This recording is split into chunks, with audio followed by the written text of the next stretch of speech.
முதலமைச்சர் அண்ணன் எடப்பாடியாருடைய ஆணைக்கிணங்க நடைபெற்றுக் கொண்டிருக்கின்ற அண்ணா பல்கலைக்கழகத்தில் படிக்கின்ற மாணவியை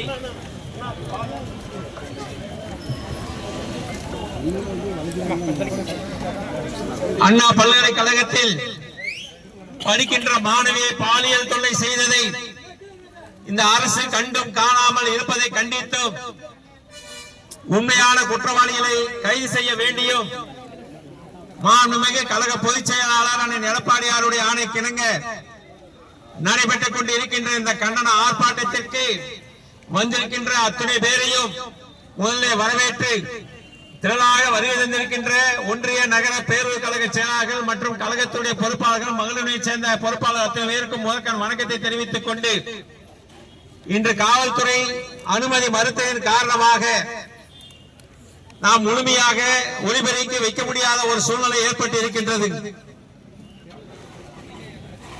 பெண்களுக்கு பாதுகாப்பு கொடுக்க வேண்டிய காவல்துறை இன்று நம்மை அறப்போராட்டத்திற்கு அனுமதி கொடுக்காமல் இந்த ஆர்ப்பாட்டம் முடிந்தவுடன் கைது செய்வதற்காக தயார் நிலையில் இருக்கின்றார்கள். அதை கண்டு அஞ்சுகின்ற இயக்கம் அனைத்து இந்திய அண்ணா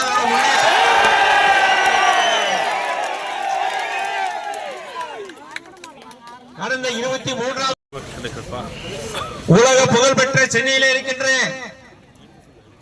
அண்ணா பல்கலைக்கழகத்தில் ஒரு மாணவியும் மாணவரும் பேசிக் கொண்டு இருக்கின்ற போது அங்கே திமுகவை சேர்ந்தவர் என்று சொல்லக்கூடிய ஞானசேகரன் அந்த பகுதிக்கு சென்று அந்த காதலனை அடித்து துரைத்துவிட்டு அந்த பெண்ணை பாலியல் வன்கொடுமை செய்ததை கண்டித்தும் அதை உடனடியாக இந்த அரசு நடவடிக்கை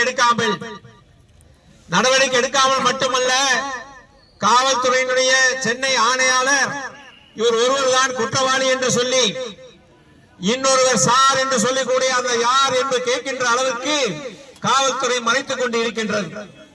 ஆக இன்னொரு குற்றவாளி இருக்கின்றார், அவரையும் கைது செய்ய வேண்டும் என்றுதான் ஆனால் எடப்பாடியார் அவர்கள் இந்த அறப்போராட்டத்தை அறிவித்தார்கள்.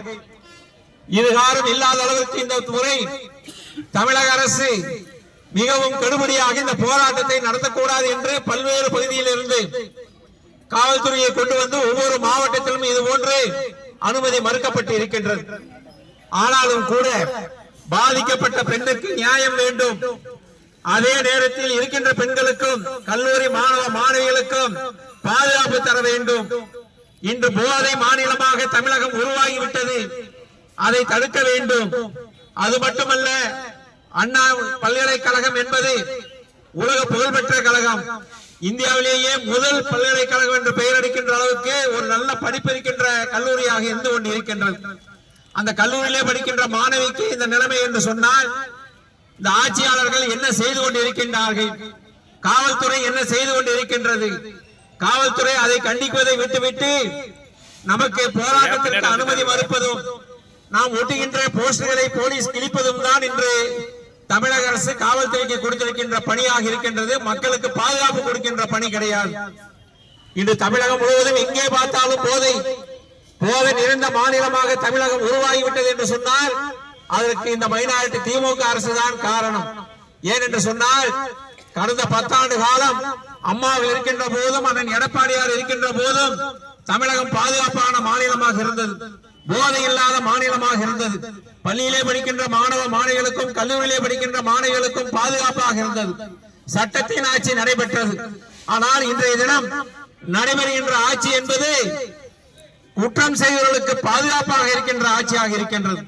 காரணம், பல்வேறு பகுதியிலே குற்றம் செய்பவர்கள் திமுகவை சேர்ந்தவர்கள் இருக்கின்ற காரணத்தினால் இந்த அரசு அவர்களை கண்டும் காணாமல் இருக்கின்றது. இந்த அரசு உடனடியாக நடவடிக்கை எடுத்திருக்க வேண்டும். அண்ணன் அவர்களும் மற்றும் பல்வேறு கட்சியினர் போராட்டம் நடத்தியதற்கு பின்னால் ஞானசேகரன் என்ற ஒரு திமுகவை கைது செய்கின்றார்கள், திமுகவை சேர்ந்தவரை கைது செய்கின்றார்கள். உடனடியாக சட்ட அமைச்சர் அவர்கள் பேட்டி கொடுக்கின்றார். அமைச்சர் என்றார் எல்லோரும் போட்டோ எடுப்பார்கள். ஆகையால் அவர் என் இயக்கத்தை சேர்ந்தவர் கிடையாது, வேண்டுமென்றே அரசியல் செய்கிறார் என்று பேட்டி கொடுத்தார்கள். உடனடியாக அதற்கு மறுப்பு தெரிவிக்கின்ற வகையில் சைதாப்பேட்டை பகுதியிலே அது மாணவர்களுடைய பகுதியுடைய துணை அமைப்பாளராக இருக்கின்றார் என்றும், அதே போல திமுகவுடைய விளம்பர நோட்டீஸிலே அவருடைய பெயர் போட்டு இருப்பதும், அமைச்சர்களோடு அவர் இருக்கின்ற போட்டோவையும் மரியாதைக்குரிய நமது கழக பொதுச்செயலாளரான எடப்பாடியார் அவர்கள் மக்களுக்கு தெரியப்படுத்தினார்கள். அப்பொழுதும் கூட அதை ஒற்றுக்கொண்டு அவர் யாராக இருந்தாலும் நாங்கள் நடவடிக்கை எடுப்போம் என்று சொல்லாமல் இன்னும் காப்பாற்றுகின்ற வழியிலே தான் இருக்கின்றது. அதைத்தான் நமது சென்னை ஆணையாளர் அவர்கள் உடனடியாக பத்திரிகையாளரை சந்தித்து இவரை தவிர வேறு யாரும் குற்றவாளி இல்லை என்று சொல்லுகிறார்கள். எங்களுடைய இந்த அறப்போராட்டத்தின் வாயிலாக நாங்கள் கேட்கின்ற கேள்வி எல்லாம், அந்த பாலியல் துன்புறுத்தல் நடைபெறுகின்ற போது அவருக்கு ஒரு தொலைபேசியிலே போன் வருகின்றது, கைபேசியிலே போன் வருகின்ற போது சார் சார் என்று பேசுகின்றார். அந்த சார் யார் என்றுதான் எங்களுக்கு தெரிய வேண்டும், அவரை கைது செய்ய வேண்டும் என்பதுதான் இந்த ஆர்ப்பாட்டத்தினுடைய முக்கிய நோக்கமாக இருக்கிறது. எதற்காக காவல்துறை ஆணையாளர் அவர்கள் அந்த கைபேசி ஏரோப்ளேன் மோடிலே இருந்தது, அவர் போட்டோ எடுக்கவில்லை, அவர் போன் பேசவில்லை என்று ஒரு தவறான கருத்தை சொல்லுகின்றார்கள். ஆனால் அந்த புகார் கொடுத்த மாணவி என்னிடத்திலே பாலியல் தொந்தரவு செய்து கொண்டிருக்கின்ற போது போன் வருகின்றது. போன் வருகின்ற போது அந்த குற்றவாளி போனை எடுத்து சார் சார் என்று பேசுகின்றார். ஆக அங்கே எதிர்முனையில இருந்து யாரோ ஒருவர் இவரோடு வருவதற்காக தயாராக இருக்கின்றார்கள். அருகாமையிலேயே ஒரு ஆடி கார் நிற்கின்றது.